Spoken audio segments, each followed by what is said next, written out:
আজকে যে দৃশ্যটা আপনারা দেখছেন সেটা কোথাকার আমি বলতে পারবো না, তবে যে ঘটনাটা ঘটেছে এটা অত্যন্ত একটা লজ্জাজনক ঘটনা।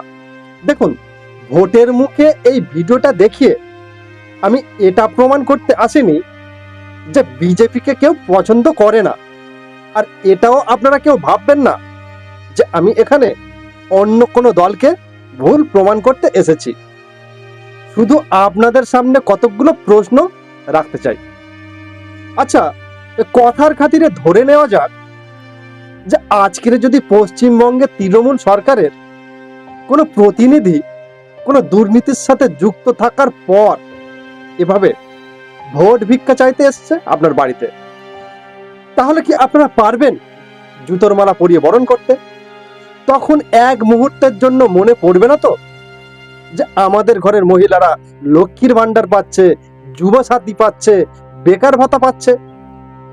আচ্ছা বলুন তো, আরজি করের মতো ঘটনা ঘটে যাওয়ার পর নির্যাতিতার বাবা মা সুবিচার পেল না তৃণমূল সরকার থাকাকালীন, অথচ সেই তৃণমূলের কোনো নেতা আপনার বাড়িতে ভোট ভিক্ষা করতে এসেছেন, তাকে জুতোর মালা পরিয়ে বরণ করতে পারবেন? তখন এটা মাথায় আসবে না তো যে নির্যাতিতার মা বাবা তার মেয়েকে নিয়ে রাজনীতি করছে, তাতে আমাদের কি?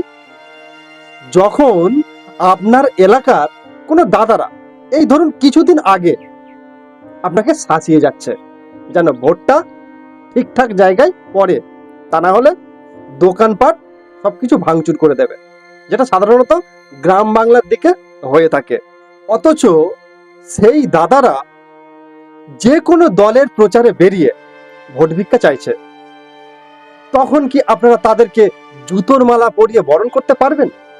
তখন এই প্রশ্নটা মাথার মধ্যে ঘুরবে না তো, যদি ভোটে জেতার পর আবার অত্যাচারের মাত্রা বেড়ে যায়? তাহলে এই পরিস্থিতিতে দাঁড়িয়ে আপনার করণীয় কি, অবশ্যই সেটা কমেন্ট বক্সে লিখে জানাবেন। আর যেটা আমার সাজেশন, একটা কথা সবসময় মাথায় রাখুন, কে তৃণমূল, কে বিজেপি, কে সিপিএম, সেটা বড় প্রশ্ন নয়।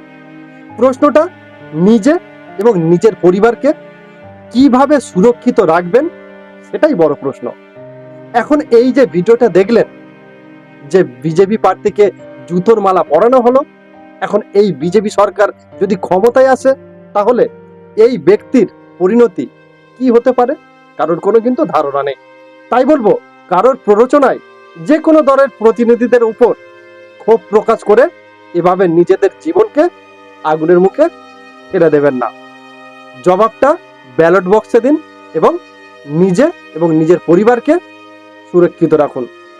আর এই ভিডিওটি যদি ইনফরমেটিভ বলে মনে হয় আপনাদের কাছে, তাহলে অবশ্যই বেশি বেশি করে শেয়ার করে দেবেন।